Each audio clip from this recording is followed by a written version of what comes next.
Yo, what's good, family? It's your man Uncle Mike back with another deep dive straight from them court benches to your YouTube benches. This ain't no TMZ rundown. This right here, this that real. I'm about to walk you through the courtroom moment that had everybody on edge. The judge leaned forward, the jury leaned back, and Mia, she was right there in the middle, speaking on a life that sounded less like an assistant and more like a prisoner in designer clothes. Let's get into it.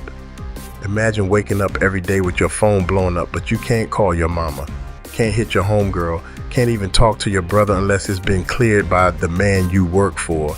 That's what Mia says she lived through. From 2009 to 2014, she was locked in with Diddy. But this ain't about contracts or checks. This was about control. I didn't get to see them or speak to them, she told the court. I had to beg to go to my grandmother's funeral. Now pause. Let that sit with you. Begging to bury your grandma? That ain't no assistant gig. That's a sentence. And when the lawyer asked her if she could have reached out to people, just a simple call, a text, a lunch break, she said no. Not because she didn't want to, but because there was absolutely no time. Sound like work? Nah, that sound like prison with a penthouse view. Now picture this. Mia's talking about this one night. House full of people, 30, maybe 40 folks up in there.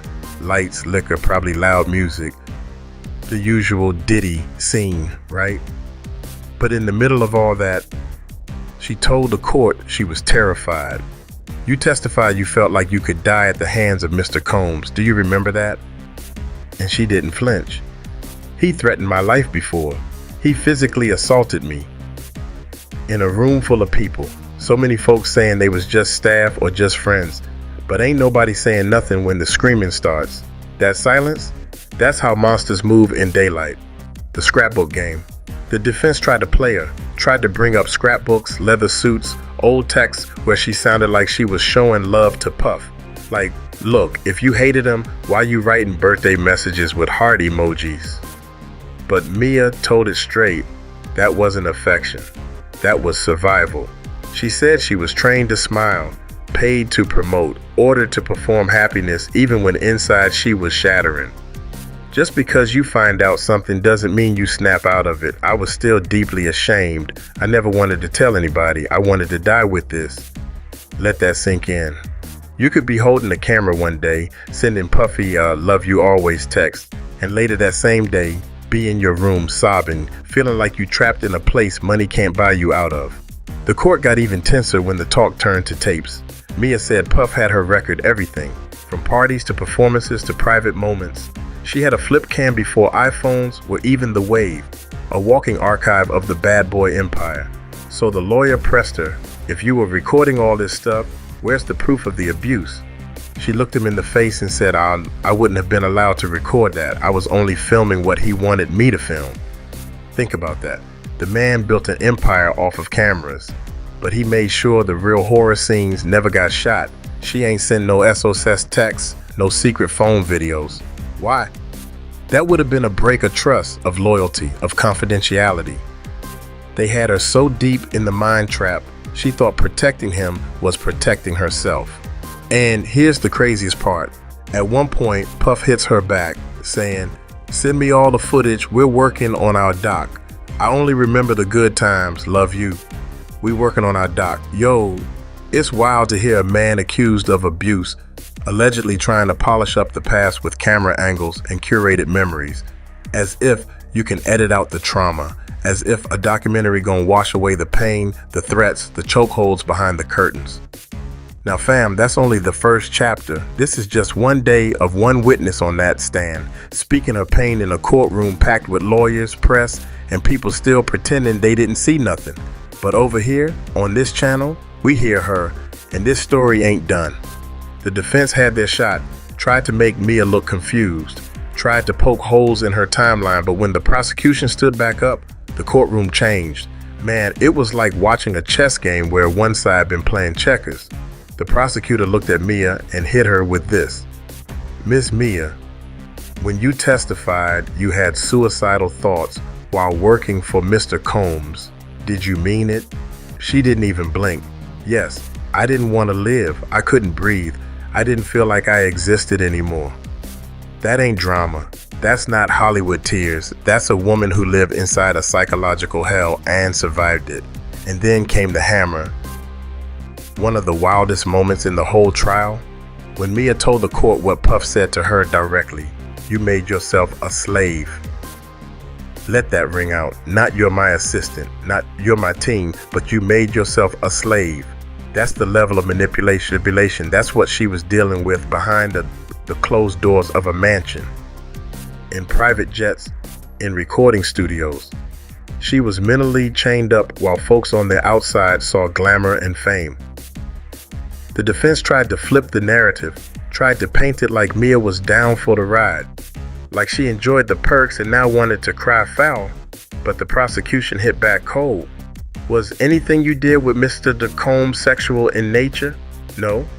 Did you ever consent to being touched, grabbed, or exposed to sexual situations? Absolutely not. Clear, loud, and the jury, they leaned forward like they felt her heart beating in that courtroom silence. And then came the dagger. Were you ever compensated for these experiences? No, I was abused. That was the quote that hit like a gunshot in the courtroom. No misunderstanding, no PR spin, just truth. Now here's the eerie part. Even after she left, even after she quit, she said Puff kept his hooks in her. She talked about the shame, how she still felt loyalty long after the abuse ended. The manipulation went so deep, she couldn't even tell her own truth to herself, let alone the world. She said, I thought I was protecting him, but really I was killing myself. Damn. And when she said that, some folks in the gallery were crying straight up. The room got heavy like a thunderstorm was about to break. The prosecutor brought up the tapes again, all those hours she spent filming for Diddy. Every trip, every party, every freak off. But when she was asked why the abuse wasn't on camera, she reminded them, because if I ever recorded that, I wouldn't be alive. She said it flat, calm, and the courtroom felt that chill crawl up the walls. It ain't just about having the footage, it's about knowing what happens if you do. Here's the question every hater and every doubter always asks, if it was so bad, why didn't you leave? She answered it with something that shut everybody down. He trained me not to. She wasn't shackled, she wasn't held by force. She was held by fear, the fear of speaking up, the fear of being blacklisted, the fear of being called a liar or worse, crazy. And she said, when someone has that much power, that much control, it becomes your whole reality. That's the kind of trauma you don't see on TV. You don't tweet about that. That's the kind you carry like a tattoo on your soul. Now listen, you could see folks in the room start to question everything. Lawyers were scribbling, jury was leaning. And me, I was just sitting there thinking about every woman that ever smiled through pain just to stay alive. Every assistant that was told your family, but was treated like furniture. Every victim that was told, you should be grateful. Mia's story wasn't just hers, it was a whole generation of silence being shattered in front of a judge. And that was just day 2. So let's talk about this jet. You heard of Love Air? That's Diddy's private plane. Yeah, the one with the plush seats, gold trim, champagne on deck. But according to this courtroom testimony, it wasn't just a jet, it was a freak-off fortress in the sky. They said Diddy would rent it out for millions, but not to CEOs or movie stars. Nah, to clients who wanted privacy for their fantasies.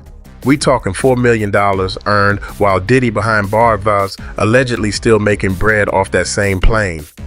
How you make passive income off sin? Uncle Mike chilling in court taking notes. The courtroom was quiet when the numbers came out, but it wasn't the money that made jaws drop. It was what happened on that jet. Let me walk y'all through it slow. One of the government's witnesses dropped a bomb. She said Diddy recorded everything. Parties, freak-offs, private assaults, tapes upon tapes upon tapes. They said some of the files were so disturbing that even the feds had to pause. We ain't just talking about grainy club videos or secret snapshots. We talking about fully edited, high-quality archival madness. Like Puff thought he was Stanley Kubrick directing a horror movie in real life. And then it happened. Prosecution stands up and says they want to enter one of the videos into evidence. Let me say that again.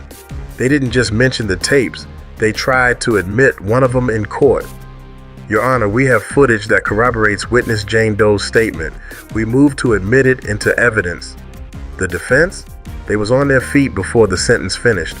Objection. Motion to suppress, irrelevant, prejudicial, you name it, they threw it. But the damage, already done. Because now the jury knows there's a tape, and the public gonna ask, what's on it? The judge stopped everything, cleared the court, told the jury to take a break. And what happened next? A closed-door meeting in chambers. Nobody knows what got said behind them wooden doors. But word on the street is, the prosecution got receipts, the defense scared of what's coming next, and the judge, she caught in the middle of a firestorm where every move could flip this trial into a mistrial or a landmark conviction. So here's what your boy Uncle Mike think. This trial ain't just about Diddy no more. It's about a system. It's about what money can hide and what the truth can finally uncover when the world pays attention. Because let's be real, for decades folks whispered about the freakoffs, the girls, the tapes, the threats, but no one had proof. Now the feds got digital files, court exhibits, and women brave enough to speak their truth in front of the world. And this is just week 2. Let me hit you with some game. This ain't no simple assault case. This is RICO. They're trying to prove Diddy didn't act alone. They trying to say Bad Boy was a criminal enterprise. They trying to connect the staff, the lawyers, the jet, the burner phones, the cleanup crews, and even folks outside the music industry, like it was all a machine designed to silence, seduce, and control.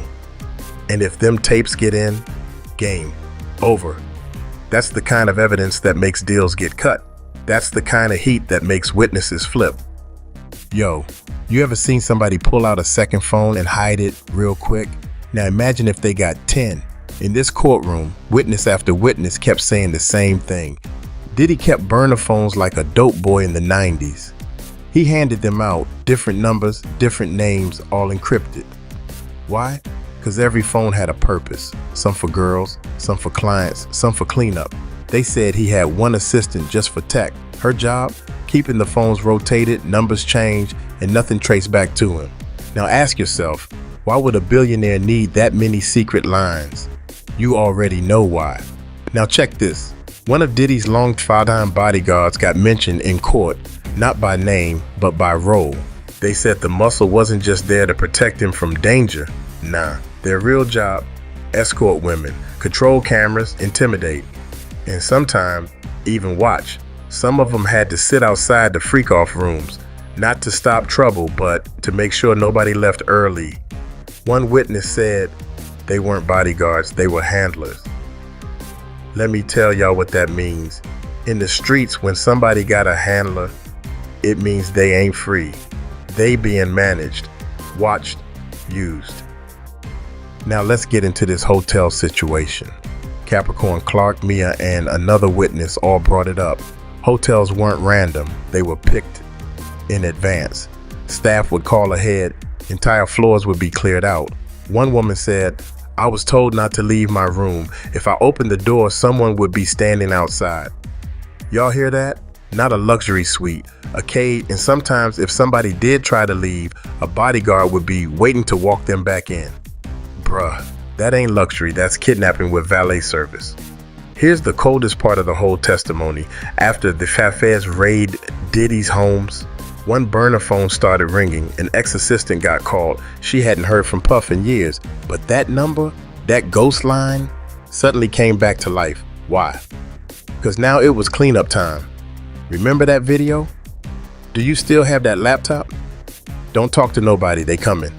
Yo, the kind of paranoia that have folks deleting files, wiping drives, and switching coasts. That's not fear of lies. That's fear of evidence.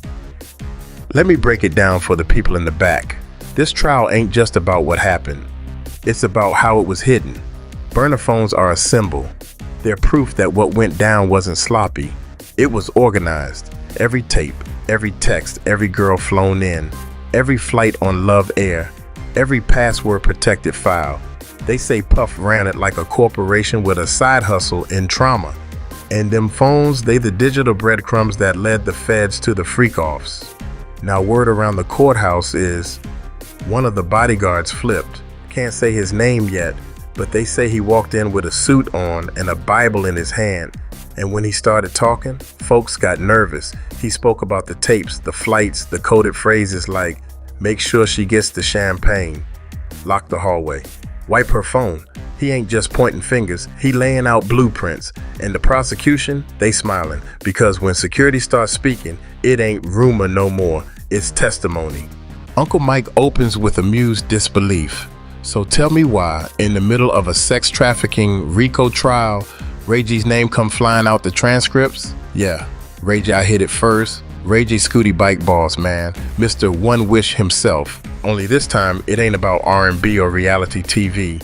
It's about alleged connections to the one man everybody's scared to name on the stand, Diddy. Now, Ray J didn't testify, at least not yet. But people talking, lawyers talking, witnesses talking, and one of them said flat out, Ray J was around for some of the freakoffs. Say what? Here's where it gets real wild. According to insider leaks from inside that courthouse, somebody mentioned Kim Kardashian's name, not as a victim, not as a participant, but as a pressure point. One theory that got floated in that courtroom like a hush-hush whisper was Ray J defending Diddy might have been a warning, a message to Kim. Now think about that. You in court talking sex crimes, tapes, trafficking, freak-offs, and the feds hear that a known entertainer with access to everybody might be running interference. That's when it turns from rumors to RICO chess. Now, if you was watching the gram, you saw it.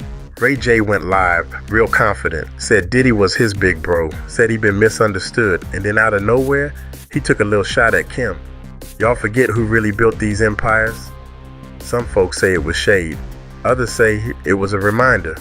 Uncle Mike, I say that sound like a man trying to play both sides of the court, but the feds always sit in courtside. Ray J is no small fry. He connected to Diddy, Kim K, Kanye, Suge Knight, and even Whitney Houston. And the feds, they ain't stupid. They looking at patterns, phones, trips, shared employees. And when someone with that many ties suddenly goes public to back up a man under federal investigation, that ain't just PR, that's strategy. And the prosecution, they writing it all down. Here's the twist nobody expected. One Jane Doe, behind closed doors, mentioned a Ray J tape that never saw the light of day. Not the one you know, a different one. Allegedly recorded at a Diddy property. Allegedly involving more than 2 people. Now, I ain't saying it exists, but the fact that it was mentioned in a federal courtroom, that means it's on record. And if the feds find it, Ray J might be singing a different tune. Let me break it down for the people that think this still about he said, she said. This is about networks. Diddy ain't on trial alone. The feds looking at who helped, who watched, who cleaned it up, who stayed silent, who got paid to stay gone. And if Ray J really part of that picture, even if it's accidental, he gonna have to explain a whole lot. Cause when it comes to RICO, they don't need you to be the shooter. They just need to prove you was part of the crew.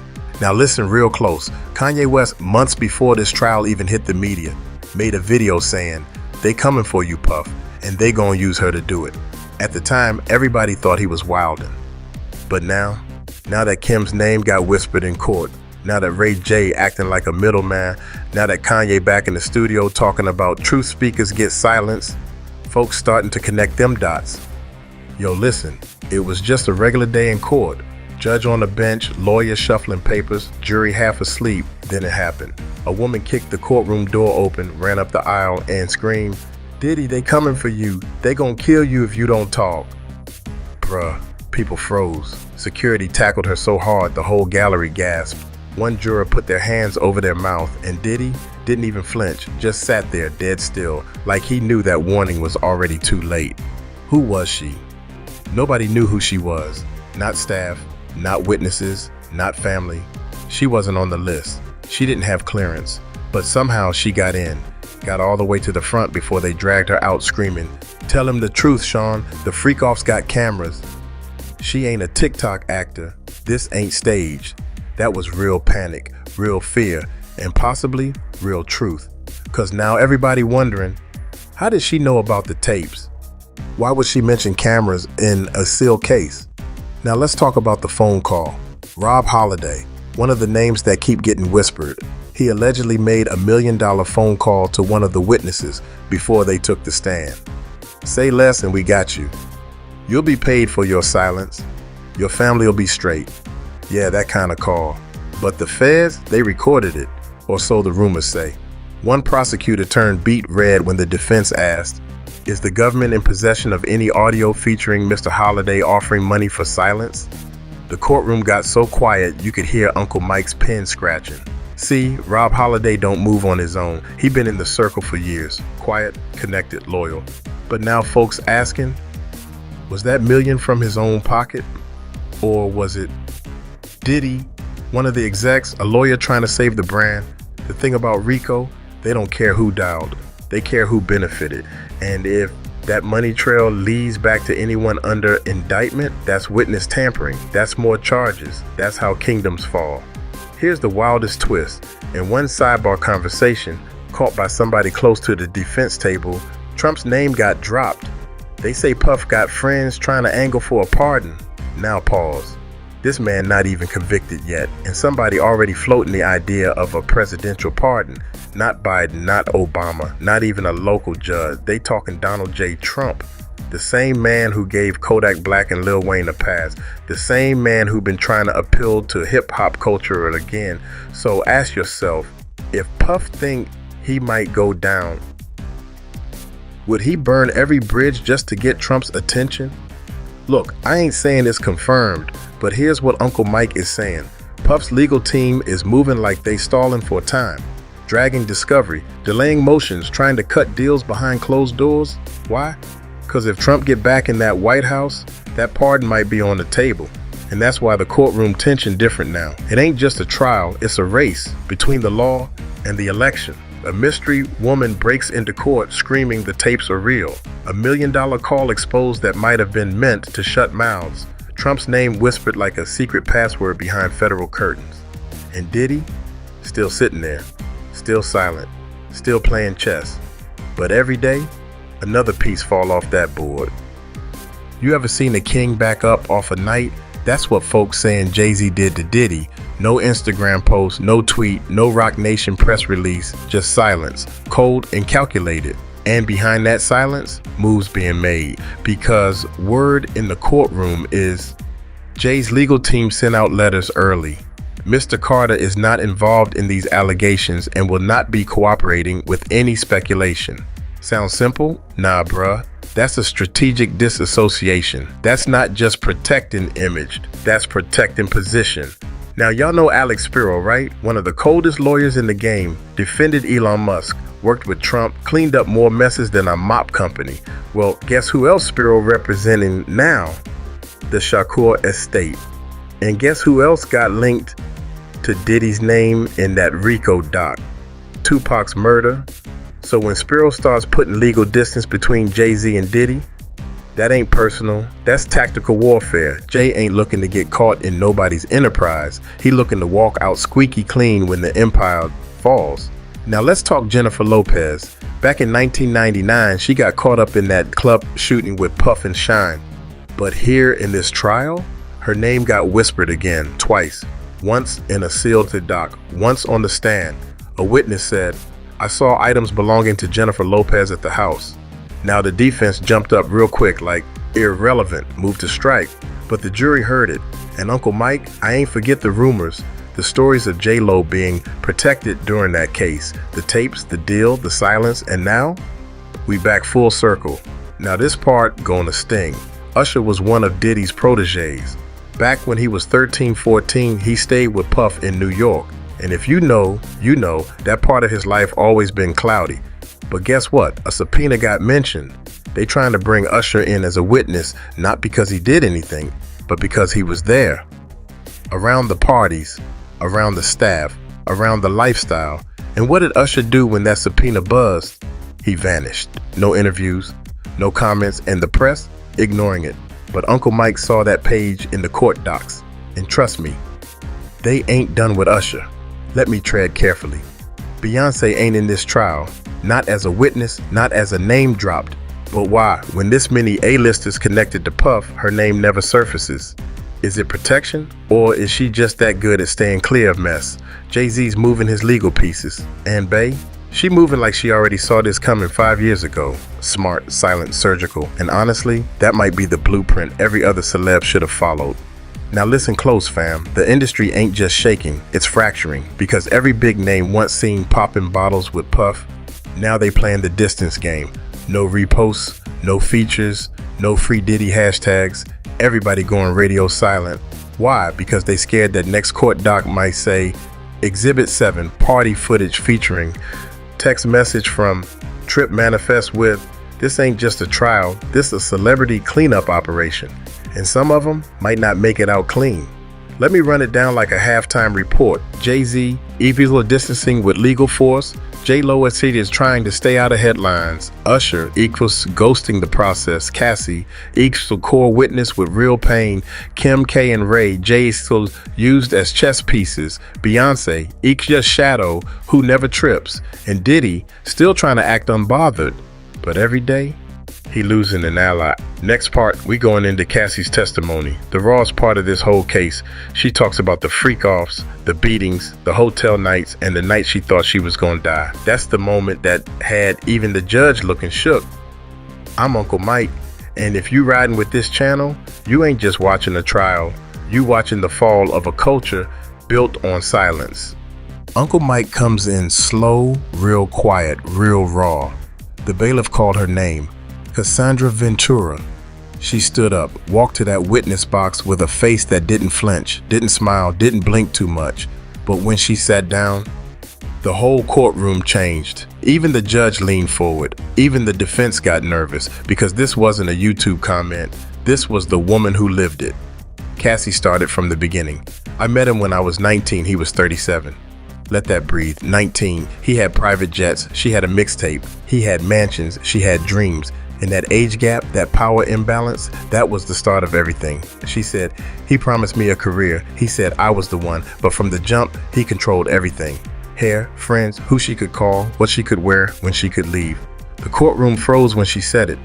The first time he hit me, it wasn't with a closed fist, it was a slap, but it changed everything. After that, it escalated. I stopped arguing, I stopped questioning. I became what he needed me to be. She wasn't an artist no more. She was a pet, a trophy, a pawn. She said she tried to leave multiple times.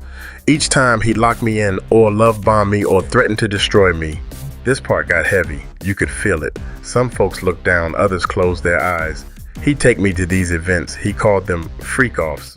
She said she was coerced, made to participate, made to watch, made to perform.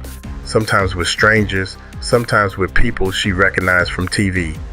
I didn't want to, but I was scared to say no. And the most haunting part, he filmed everything. She looked dead at the jury when she said it. There are tapes, and I wish I never saw what's on them. Now this the one. She said it happened after she tried to leave for it's for real this time. I packed a bag. I told him I was done. He snapped. She said he grabbed her by the throat, threw her into a mirror, shattered glass, blood. I thought that was it. I thought he was gonna kill me. She said she blacked out for a moment. And when she came to, he was apologizing, crying, buying her gifts, booking vacations. It was always like that. Violence followed by diamonds. She looked at the jury again, and you start to believe that's what love is. She says she stayed quiet all these years because she was ashamed, because she didn't think anyone would believe her. He's too powerful, too connected. I thought I was crazy. But when she heard other women speak, when she saw the news break, she said, I knew I had to come forward. If I didn't, I'd never forgive myself. Yo, I gotta be real with y'all. I done sat through a lot of courtrooms, heard a lot of stories, but what Cassie did, that was courage on 1,000. She ain't do it for clout, she ain't do it for clicks. She did it to put a voice to the pain that so many women carry in silence, and she ain't cried once. Not for pity, not for drama. She cried after. When she stepped down, when it was done, and even then, she wiped her face and walked away like a warrior. You could feel the jury shift. Even some of the press had red eyes. One lawyer whispered, this might be the turning point, because now it ain't just alleged behavior. It's a name, a face, a survivor. And Diddy? He didn't look up once, didn't defend himself, didn't blink, just sat there. Like he already knew this chapter was gonna bury the rest. Quiet, emotional, Uncle Mike lets it sit for a second before he speaks.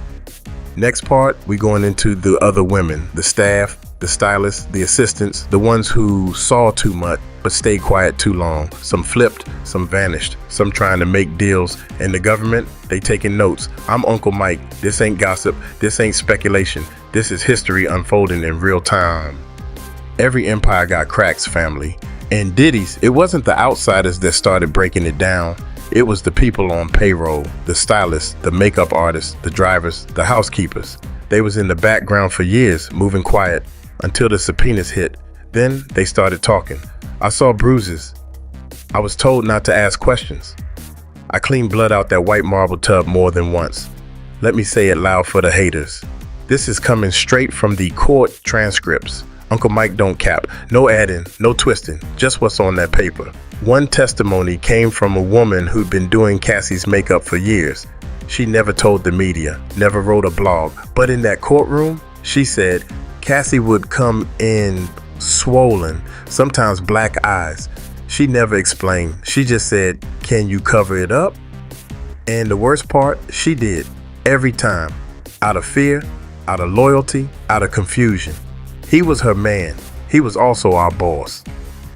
That's the line folks don't talk about. When the paycheck comes from the same man who causes the pain. Next came the hairstylist, younger woman, said she was around for photo shoots, music video prep, and private events. She told the court, "We knew what freakoffs meant. When we got that text, we packed light, just makeup, condoms, and liquor." She looked like she didn't want to say it, but when the judge told her to answer clearly, she said, "I never participated, but I did the makeup for girls who were there." And when asked how she felt now, like I helped hide something I didn't understand until it was too late. Another reminder, y'all, these quotes come directly from the official court transcripts. Uncle Mike just reporting the truth, word for word. You want to know how deep this went? It wasn't just people who worked for Diddy. The prosecution called in hotel staff, cleaners, managers, security. One woman, been working luxury hotels 20 plus years, said, "I was told not to enter the penthouse floor once guests arrived. Only Mr. Combs' staff handled it." She said she found torn clothes in the trash, blood on towels, wine bottles with drugs still inside them. She tried to report it once and got pulled into a meeting the next day, told, "You didn't see anything, right?" And she didn't, for years until this trial. Now this one was major. He didn't want to testify, but the government pressed. This man worked security for Diddy for nearly 10 years. He said, "My job was to keep things off camera, not to protect him from danger, to protect the brand from exposure." He talked about girls being flown in burner phones, locking hotel doors, drug drinks, Cassie trying to escape one night, and being told to block the hallway. When asked if he felt complicit, he said, "Yes, I protected a man who hurt people, and I don't know how to live with that." This too, straight from the papers, not the blogs. Uncle Mike don't cap. This is courtroom truth, not clickbait. One former female assistant, no longer under NDA, gave what might be the most emotional testimony of the week. We all knew, we just didn't say it. She talked about how Puff controlled everyone through fear, money, and the illusion of family. He'd tell us, "You're mine, I feed you, I made you." And she said, when you hear that every day, you believe it until you wake up one day and you don't know who you are anymore. She left the job after a panic attack landed her in the ER, said she spent years in therapy, and finally came forward because Cassie's courage made me remember mine. This is the one that hurt me the most because these folks wasn't famous. They wasn't in the limelight, they was just trying to make a living. But somewhere along the way, they got dragged into a life that blurred every moral line, and now they testifying to free themselves, not from jail, but from the guilt, from the silence, from the years they spent covering bruises with blush and washing trauma out of satin sheets. And I respect it because truth ain't easy, but it's necessary. Slower, deep, like he leaning in real close now. Next episode, we going into the Punisher. That's right, the secret enforcer, the man behind the man. He was never in the spotlight, but everybody feared him. And one witness said he was the real reason no one ever crossed Diddy. Uncle Mike opens in a hush like he pulling back the curtain real slow. You ain't gonna find him on Google. You won't see him on Puff's Instagram, but in the court documents, his name show up over and over, just listed as the Punisher. One assistant said was, if Puff wanted to make a point, he didn't yell, he sent him. And let me say it loud right here. This is word for word from the official court transcripts. Uncle Mike don't add nothing. Uncle Mike don't cap. The Punisher wasn't just security, he was the threat, the reminder, the man who showed up when somebody needed to be shut up, sent home, or scared into silence. The first time his name came up was from witness number 4, a house staff member who worked for Bad Boy during the Miami years. She said, we weren't allowed to speak when he was around. He didn't talk much, just looked at you until you stopped moving. She said she once saw him escort a young woman out of the mansion after a fight with Puff, not gently. She was screaming. Her shoes were left behind. We never saw her again. And when she asked where the girl went, a different staffer whispered, the Punisher handled it. That name didn't need explaining. It carried fear all by itself. During Cassie's testimony and earlier parts of this trial, she mentioned him once. Barely, but it hit hard. He would stand outside my hotel door when I wasn't allowed to leave. She said he never touched her, never said much, but his presence was enough to make her freeze, to stop her from escaping. He was the physical reminder that there was no way out. This ain't a dramatization. This came from the actual court record. Uncle Mike is reading straight from the paper. Let's keep it all the way 100. Another witness, the same makeup artist, talked about a private party in LA. A girl passed out, looked like she was drugged. The staff panicked. They started calling for help. But then, the Punisher showed up, told everyone to leave their phones in a box, then he shut the door. Next morning, the girl was gone, no explanation, and when someone asked Diddy about it, he just laughed and said, she'll be fine, I got people. Yeah, he had people, but the people he had the Punisher. Now here's where it gets cold. The defense tried to pretend he didn't exist. They said, there's no documented employee named the Punisher, but the prosecution pulled out photo evidence, surveillance from hotels, witness sketches, travel logs, burner phone messages, all linked back to one man. No government name, but a face everybody remembered. They showed the jury a still image from a video, and a former assistant whispered, that's him. One of the wildest moments came from an ex-choreographer. She said she was called to Puff's house to work with a new artist, but the session never happened. Instead, there was a screaming match upstairs. A girl came running down in tears. She went to help, but before she could get close, the Punisher stepped in front of me, said, not your concern. And that was that. Later that night, she got a call from Diddy's team. We're releasing you from your contract, no reason given. She hadn't said a word to anybody yet, but they knew she saw too much. Yo, let me say it again for the people in the back who think this a Netflix script. Every quote you just heard, that's from the official court transcripts. Uncle Mike don't embellish. I read the papers, not the rumors. Now picture this. You working in a studio, or a mansion, or a hotel, and somebody make a mistake, raise their voice, question the rules, and instead of a conversation, you get a knock on the door. A man in all black, no name tag, no smile, just the Punisher. Next episode, we getting into the moment that nearly caused a mistrial. A witness froze, a lawyer snapped, and the judge had to clear the courtroom for an emergency sidebar. This the day where everything started unraveling in real time. A witness broke down. A lawyer damn near lost it. The judge had to clear the room. The prosecution was ready to go nuclear, but the defense almost flipped the whole thing into a mistrial. This ain't Law and Order. This is documented courtroom drama pulled straight from the transcripts. Uncle Mike don't cap. This is word for word from the court papers. No edits, no extras. They brought in a witness under heavy protection. We ain't saying her name. She sat down shaking, not cause she was lying, but cause she was reliving hell. Soon as the prosecutor asked about the freakoffs, she froze, hands gripping the rail, eyes darting toward Diddy. She whispered, I can't, not with him looking at me. The judge leaned forward, real concerned. The jury looked spooked, and Diddy, smirking. Again, this is straight from the transcripts. Uncle Mike ain't making this up. This is official court record. That's when the defense lawyer got bold. He stood up all calm-like and said, "Your Honor, if she's unable to testify, her statement should be stricken from the record." You could feel the pressure cracking. The prosecutor stood up hard. This woman is traumatized by what he did. The defense is trying to re-traumatize her in front of the jury. And then the witness started sobbing. Full breakdown. She covered her face. The judge slammed her gavel. "Clear the courtroom, now." Everybody had to step out, even media, even family. Only the judge, legal teams, and a counselor stayed. Inside those sealed doors, the prosecution argued to pause proceedings. The defense argued for mistrial, said the jury had been contaminated by emotional bias, said the outburst would sway sympathy too far against Diddy. Yo, that was the closest moment yet to this whole thing getting shut down. And Uncle Mike, I was outside in the hallway, pacing, heart pumping, thinking they really might kill this whole case off because she cried.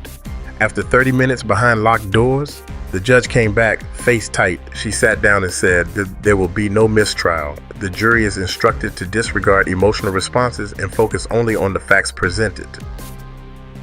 But let's be real, that jury, they saw what they saw, heard what they heard, and that woman, she was broken. He drugged me. He filmed me. I begged to go home, and he said no. Word for word from the transcript, this ain't Uncle Mike telling a story. This is the story as it was told in federal court. You know what Diddy did? Nothing. No reaction, no apology, no remorse. Just sat there like the weight of her words didn't mean nothing. And the jury, they started looking at him different. One juror didn't take notes for the rest of the day. Another kept his eyes locked on Puff the entire time. Even the court stenographer had to pause at one point to collect herself. That's how deep this got. Let me paint the picture. One witness broke down. A mistrial almost popped off. The judge had to clear the building just to keep order, and the defense showed their real hand. They trying to win this case on technicalities, not truth. This chapter was not speculation. This came from the live court log. Uncle Mike read the transcripts, sat in the hallway, and watched it unfold. I don't do rumors, I bring receipts. Next episode, we cover the federal agents' testimonies. They gonna break down how they tracked burner phones, what they found on Puff's hard drives, and the exact moment they got legal clearance to raid the mansions in LA and Miami. When Agent Ramirez took the stand, everybody in that courtroom sat up straighter. This wasn't a witness, this was the man who led the team that hit Diddy's mansions. Federal badge, court approved, tactical clearance. We'd been monitoring communications for over a year. He told the court, "We obtained sealed warrants based on corroborated witness testimony, digital forensics, and suspicious financial activity." Yo, let me break that down for the regular folk. That means the feds already knew what they were looking for before the first raid ever happened. Agents said Diddy used multiple burner phones as expected, but what they didn't expect, they were being paid for by shell companies tied to Bad Boy Entertainment. Each burner had no real name, short activation time, international ping patterns, and sudden deactivations right after freak-off weekends. They also said some of the numbers matched contact entries from former assistant backups stored in iCloud. One witness uploaded her iPhone backup years ago, forgot about it. The feds found it. Boom, digital goldmine. And again, Uncle Mike read this in the court transcript. These words ain't off social media. This is testimony under oath. You remember the headlines, LA mansion, Miami estate, black SUVs pulling up like a Fast and Furious sequel. But what Agent Ramirez said in court, this was a strategic dual entry. We had a 5-minute window to secure both properties simultaneously. Inside the raid, they found hidden hard drives, locked safes, thumb drives, and sneaker boxes. Video cameras wired through private servers, several burner phones, one still powered on. And the most damning thing? A RAID system built to mirror data across locations. That means if he deleted it in LA, it still existed in Miami. One of the hard drives had folders labeled Event Night, Fashion Room, Vault Cam 3, Love Air Archive. Agents said they were encrypted, if it's heavy stuff. But once unlocked, they matched testimony already given. Cassie's story, Mia's footage, guest lists, timestamps, security camera angles, even receipts for cleaning services sent the next day. Y'all feel me? They documented everything. He kept trophies, Agent Ramirez said, and we found them. That quote is from sworn testimony. Uncle Mike don't tell bedtime stories. I tell courtroom truth. But here's where it gets real techie. They said Puff had a private cloud server, not iCloud, not Google Drive, his own encrypted physical server with mirrored backups. We were able to access it via a former IT contractor who became a cooperating witness. They didn't need Puff's password, they had the person who built the system. The agent said it was industrial-grade encryption, but not impenetrable. Once they cracked it, they found emails, photo archives, and invites to exclusive experiences with NDA attachments. Yo, I've been saying it for weeks. This ain't about hearsay. This ain't about celebrity drama. This is forensic evidence. The feds didn't move off gossip. They moved when they had time-stamped data, mirrored cloud files, and multiple testimonies matching camera angles. When they kicked that door in, they didn't go looking for evidence. They went to retrieve what they already knew existed. Agent Ramirez wrapped it up with one sentence that shook the room. There are still files we haven't opened, but we know what's inside. And that means more to come, more charges possible, more names getting ready to drop. The walls ain't just closing in, they already crumbling. Next episode, we covering the leaked list. You know the one. Artists, executives, TV hosts, athletes, people who showed up to them parties, people who signed them NDAs, people whose names might never make headlines unless those tapes hit the light. Agent Ramirez took the stand and said it clear. We found multiple guest lists stored on encrypted drives and mirrored servers. He ain't named names in public, but the court record confirmed. Private jets, hotel room assignments, event invites, NDA timestamps, even alias lists for folks too big to use their real name. All of this is from the real court records. Uncle Mike don't speculate. These documents exist. Transcripts verified. I'm just here to help y'all see through the smoke. Here's how the system worked. You got an invite, you ain't just pull up. You signed a non-disclosure agreement, either digital or on paper. Some witnesses said they were asked to sign before entering a party, after phones were confiscated, and in some cases, after they were drugged. I don't even remember signing, said one woman. I just woke up and was told I agreed. Others say they didn't know what they signed until months later when legal threats started arriving. Inside the server files, there were aliases, stuff like King L, Sunboy, NY Throne, 4am SSN, but digital metadata don't lie. One leaked doc showed that aliases were cross-referenced with actual flight records and hotel registries. If someone tried to scrub their name, the backup still had it. Again, this is not internet gossip. This came straight from court testimony and forensic reports. Uncle Mike bringing you the real from the record, no fiction. Now let me be clear, most of these names were mentioned in closed-door proceedings, but through redacted pages and witness slips, these are some of the folks tied by location, timestamp, or previous connections. Rappers who featured in Bad Boy collabs, former reality TV stars, 2 retired NBA players, 1 major R&B artist who hasn't spoken publicly, 1 female pop star who was reportedly escorted out early, and then there's the ones who were around but never got caught up. Maybe they walked out, maybe they looked away, maybe they're just praying their name don't surface. Remember Diddy's jet? Love Air. Well, the prosecution showed flight manifests, not just Diddy's, guests assistants, unaccompanied women. One witness said, the jet was the first step. They party in the sky, land, go straight to a mansion, and that's where it changed. Some of the logs lined up with witness statements to the exact day. Cassie's trauma dates, Mia's freak-off memories, hotel security shifts, all linked to names we ain't allowed to say yet, but that the court has documented, and every one of these details, pulled from the papers, not blogs, not gossip channels. Uncle Mike is bringing you receipts straight out the courtroom. Now here's where it gets even colder. Prosecution said several individuals attempted to erase their digital history after media reports broke. Emails got deleted. Phones were factory reset. Some people even reached out to former staff and said, if anyone asks, I wasn't there. But metadata don't lie. Cloud syncs Wi-Fi logs, photos uploaded and deleted, still recoverable.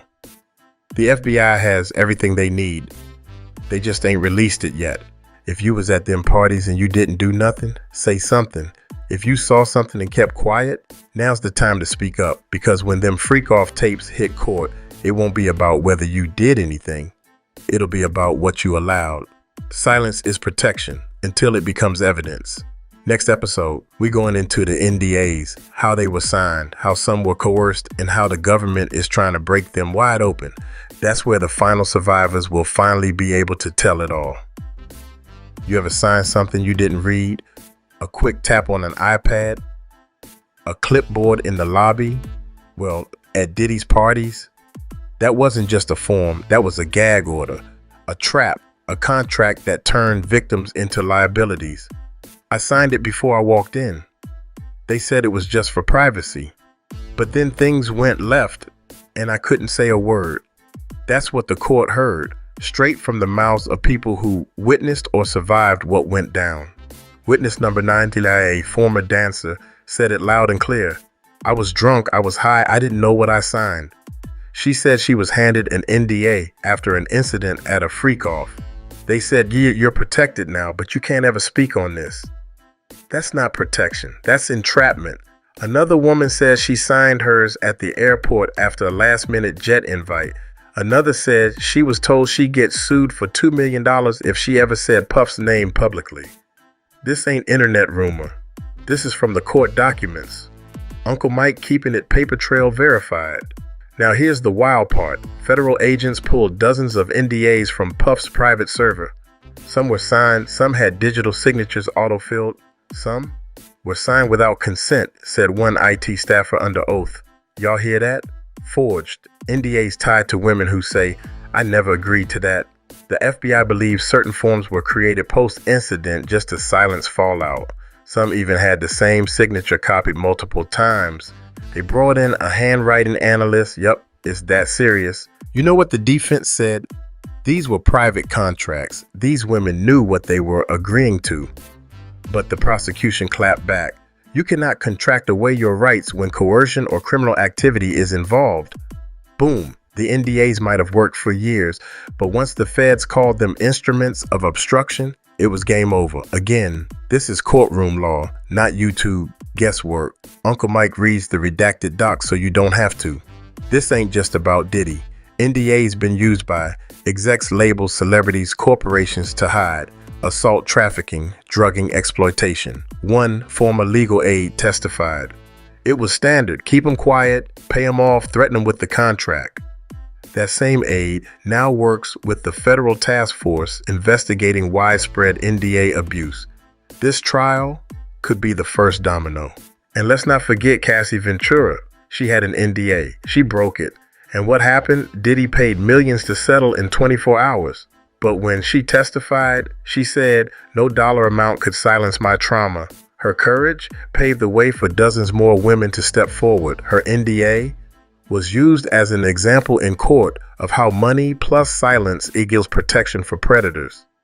That was his shield, the prosecutor said, and now it's gone. To all the people out there watching, wondering if they can speak, Uncle Mike gonna say this plain. If that NDA was tied to trauma, coercion, or abuse, you got every right to break it. And this court case just proved that. Silence ain't safety no more. The law is evolving. And if you're scared, you ain't alone, because now the government sees what those contracts were really used for. And they coming for all of it. Next episode, we close in on the final courtroom days. Final statements. Jurors whispering, Diddy's face starting to crack, and the last motion filed might be the one that breaks the dam. That final day, different vibe. Security was tighter, press row packed, the gallery filled with survivors, former staff, and quiet celebrities just trying not to get noticed. Diddy walked in with dark shades and a tight suit, but no swagger this time. Eyes on the floor, jaw locked, even the jury looked tired, not from boredom, from what they heard, from what they now knew. U.S. Attorney Jackson stood up, cool, collected, then went for the jugular. This case is not about fame, it's about pattern. She walked the jury through the timeline. Cassie, the freakoffs, the NDA threats, the burner phones, the encrypted videos, the bribes, the Punisher. Every chapter we've covered, she laid it out like a playbook of controlled violence. And then she said, if you believe one of them, you must believe them all. Because they didn't know each other, but their pain matched like puzzle pieces. That quote is from the record. Uncle Mike ain't freestyling. That came from federal closing argument. She looked at the jury, then at Puff. He used his power to create silence until today. The courtroom went still. One juror leaned forward, another gripped his pen tighter. This wasn't TV. This was the sound of real accountability trying to break through decades of silence. Now Diddy's lawyer, Mr. Halpern, came ready. He wasn't yelling. He didn't plead. He used doubt as his weapon. Ladies and gentlemen, you've heard allegations. But where's the proof? He pointed out inconsistencies. He said trauma can warp memories. He said, you're not here to judge Diddy the celebrity. You're here to judge evidence. Then he dropped the final line. There's no video of what they claim. There's no confession. There's only stories. Yo, that made the courtroom cold because some folks believed him. Some jurors nodded and Diddy sat up straighter. But before it was done, the prosecution came back for rebuttal. Just one sentence. There are tapes. You just haven't seen them yet. Whole room froze. And just like that, the court adjourned. Jurors were sent to deliberates. Let me tell y'all what I saw. I saw a man who built his empire on control finally start losing grip. I saw a system that used to reward silence finally get challenged in full daylight. I saw survivors in the gallery hold hands, like they was waiting for the world to believe them for the first time. And again, none of this is from my imagination. This is how it went down. Uncle Mike just echoing the truth, courtroom to camera. So what's next? The verdict watch, the aftermath, and the media spin machine that's already getting ready to water this thing down. But not here, not on my channel. I'm Uncle Mike. I don't protect power, I protect the truth. The jury was out, phone silenced, cameras still. Diddy sat still too, hands folded, eyes darting every time a door clicked. No more confidence, no more arrogance, just that weight. That damn it's catching up to me weight. You could feel it in the courtroom hallway. Everybody pacing, feds on standby, press outside the building with satellite trucks. Inside, the silence was louder than the testimonies. Now while the jury's deliberating, the entertainment industry already making calls, labels distancing, endorsements pause, TV producers scrubbing his name from old contracts, folks taking down party pics, lawyers reviewing NDAs like they on fire. One exec, anonymously, said in a leaked email, "We may need to get ahead of this if more names come out." Yeah, panic. And some of them should be, because Diddy was the face, but he wasn't the only monster in the room. Then it happened. The court clerk walked back in with a note from the jury. The judge read it quietly, then said, "We're requesting clarification on the language of count 2 regarding coercion." Yo, that hit different because that means they ain't just breezing through this. They're weighing words carefully, looking at intent, force, power imbalance. And that tells us some of them are leaning toward guilty, but they try and make it airtight. Again, that jury note is in the transcript. Uncle Mike don't invent drama. The courtroom already gave us the script. Outside the courthouse, 2 narratives already fighting for headlines. Narrative 1, this trial is about due process, not judgment of lifestyle. Narrative 2, this is the fall of another black mogul in a biased system. And Uncle Mike, I say don't let them fool you. This ain't about race. This ain't about fame. This is about abuse, control, and accountability. Nobody should be protected by a platinum plaque or a Forbes list when their victims still carry the bruises.